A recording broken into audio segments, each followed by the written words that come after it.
Hi, and welcome to the BC Support Unit's webinar on Ensuring the Ethical Conduct of Patient-Oriented Research, a Guide for Researchers. Today we have Sarah Flan with us, who is a student who worked on this project over the summer. But before we get underway, I would like to take a moment to acknowledge our hub offices are located with the ancestral, traditional, and unceded territory of the Coast Salish peoples, including the territories of the Musqueam, Squamish, and Tsleil-Waututh nations. My name is Pat Atherton, and I'm responsible for training and capacity development with the BC Support Unit. And with that, Sarah, I wonder if we can ask you to get underway. Thanks, Pat, and thank you for inviting me to speak on this project we worked on over the summer. So as Pat mentioned, I'm a student. I'm currently working on my Master's of Science at King's College London. And I also work as a research ethics and regulatory specialist for Fraser Health Authority and sit as a committee member on the Research Ethics BC Advisory Committee. So today I'm going to be discussing the process and what we learned when we delved into the area of research ethics and patient-oriented research. So the summer student project was the summer of 2018, and we reviewed the research literature to develop some ethical guidance for researchers wishing to engage in patient-oriented research. So patient-oriented research is health research conducted in a meaningful and collaborative partnership with patients that engage patient partners in the governance, development, and conduct of health research, as well as in summarizing, distributing, sharing, and applying its research knowledge. The purpose of patient-oriented research is to develop research that matters to the group that it's going to be serving, to improve healthcare outcomes and service delivery. So with that in mind, we're going to talk about the ethical framework when we're working on these types of projects. And the main impetus for having to look into this a little deeper is that many researchers aren't quite clear on the difference between patient-oriented research and having patients as research subjects. So this document has been developed to introduce these concepts and discuss the considerations that arise that are outside of our traditional understanding of research ethics and the purview of research ethics boards.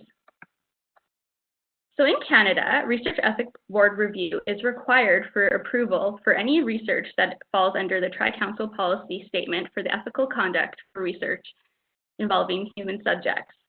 So any institution wishing to administer federal grant funds, such as a university or health authority, is required to comply with TCPS 2. And as we look at the key stages in the research life cycle, we see that ethics review doesn't come until stage 4. In patient-oriented research, we have a lot of engagement that occurs with patient partners prior to this stage, especially in the development and priority setting planning stages. So how can we ethically engage with our patient partners prior to where there is sort of a mandate for that? Well, before we discuss that, we're going to take a bit of a step back because there is some exceptions to where research ethics boards do need to review patient engagement activities. So this can occur if research is on patient engagement research methods. For example, that's the subject of the research project. And Research Ethics Board review is also required for research under TCPS 2, Chapter 9, for research involving the First Nations, Inuit, and Métis people of Canada. And there has been a comment by many people in this field that think that the TCPS 2, Chapter 9 could and should be applied to patient-oriented research. So that's something that we can consider as we go deeper into this project.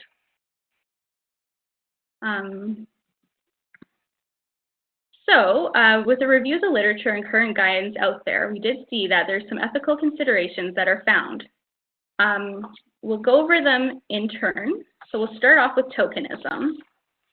So tokenism in patient-oriented research is the superficial or symbolic attempt to incorporate patient partners into the research team.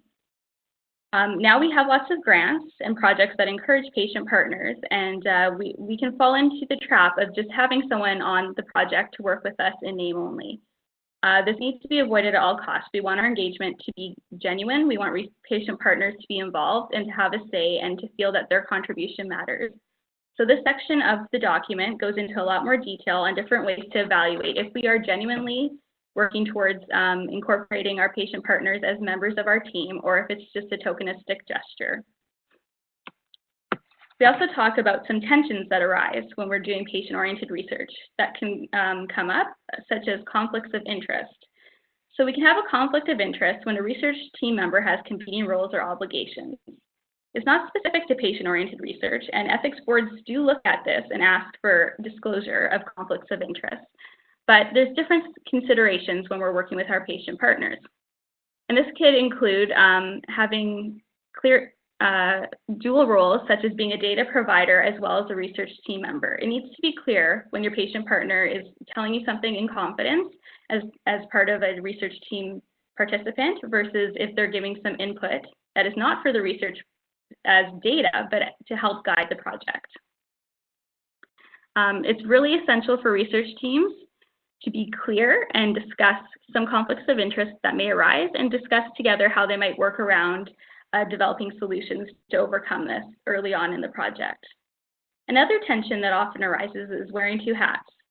And this kind of can fall into the conflict of interest camp or as not, but wearing two hats is a topic that many people discuss, and a common thing that comes up in patient-oriented research is considerations whether or not patient partners should be participants while they're also research team members.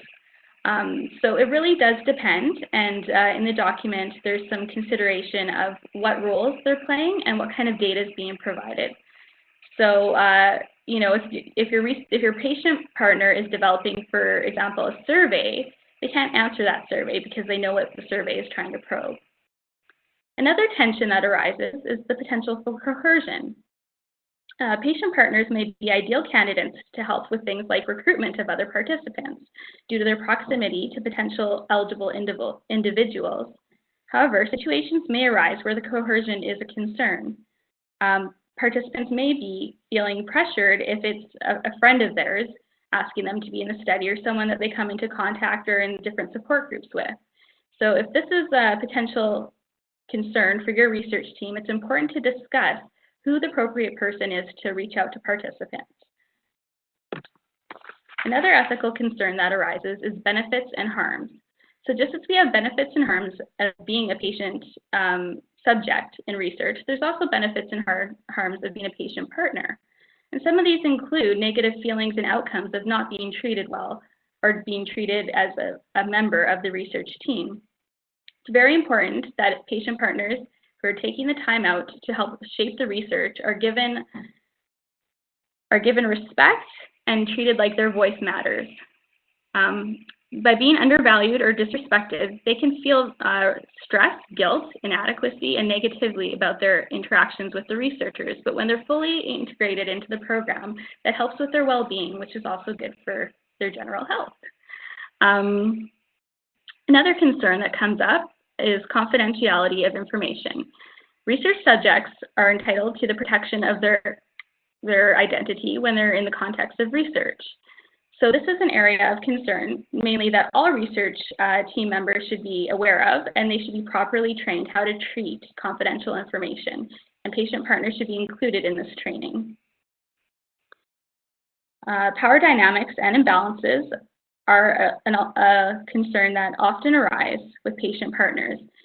There is an unlevel playing field when you have someone with years and years of education and experience in a medical field, and then a patient partner is trying to bring ideas to the table. It's very important that research teams and researchers consider how social categories, including race, ethnicity, indigeneity, gender identity, and expression, socioeconomic status, age, ability, and other social systems interact that may put patient partners at a disadvantage. It's important to consider including more than one patient partner to be aware that there are differences among patient partners. They're not a homogeneous group, and they all have different things they can contribute to the table. This will also help with the power imbalances. When working with vulnerable populations, researchers should inform themselves of systematic traumas and inequalities and power differentials that may be inherent in their subject matter. For example, a psychiatrist working on a research project with a patient partner who perhaps was once involuntarily treated for their condition might be a very uncomfortable situation. So it's important to think about these things, how your patient partner may feel, and how you might make them feel more comfortable. The document highlights some work that's recently been done in Vancouver's downtown east side with a working group. A vulnerable community of the downtown east side tackled the issue of ethics and research conducted in their environment. This is the area with lots of mental health conditions, health concerns, poverty, crime, and substance abuse. So they are a disproportionately researched group, and they have concerns, and they wanted researchers to be aware.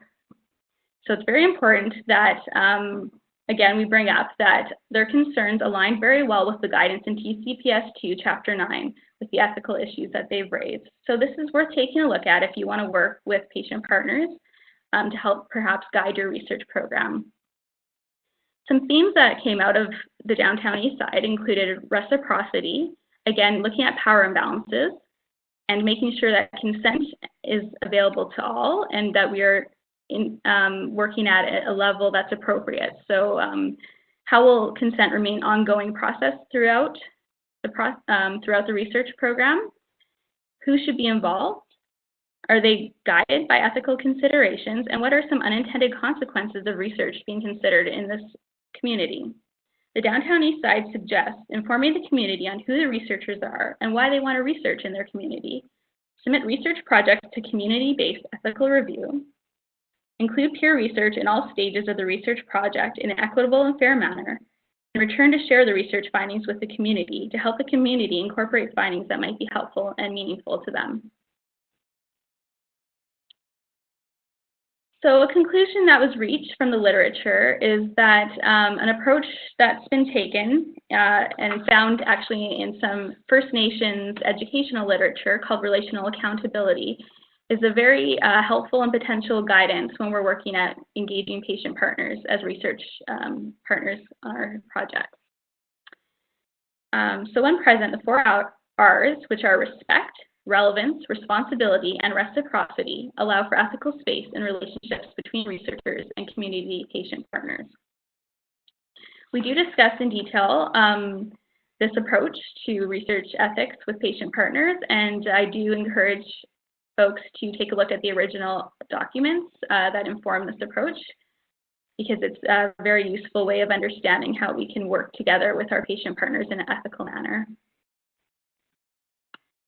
So what's next? Where do we go? Well, you know, there's a lot of research to be done. We could have working groups including all parties, and that would include patient partners, patient research subjects, researchers, and members of research ethics communities and ethics boards. And we need to look at specifically engagement in patient-oriented research. And coming soon, there is going to be some CHR guidance on the ethical engagement in patient-oriented research, so we will wait to hear more from them. So in conclusion, I'd like to thank you for your interest in this topic. It's been a very exciting thing for me to work on, and I am interested in any thoughts and comments, so please feel free to email me at sarahflan@gmail.com. Thank you. Great, thank you so much, Sarah. That was excellent, and I know that our audience is really going to appreciate you taking the time to share what you learned in your project, and we appreciate you sharing your personal email address. Any researchers interested can also reach out to the BC Support Unit at the email address info@bcsupportunit.ca, and Sarah's accompanying document is up on our website. Thanks, Sarah. Thank you, Pat.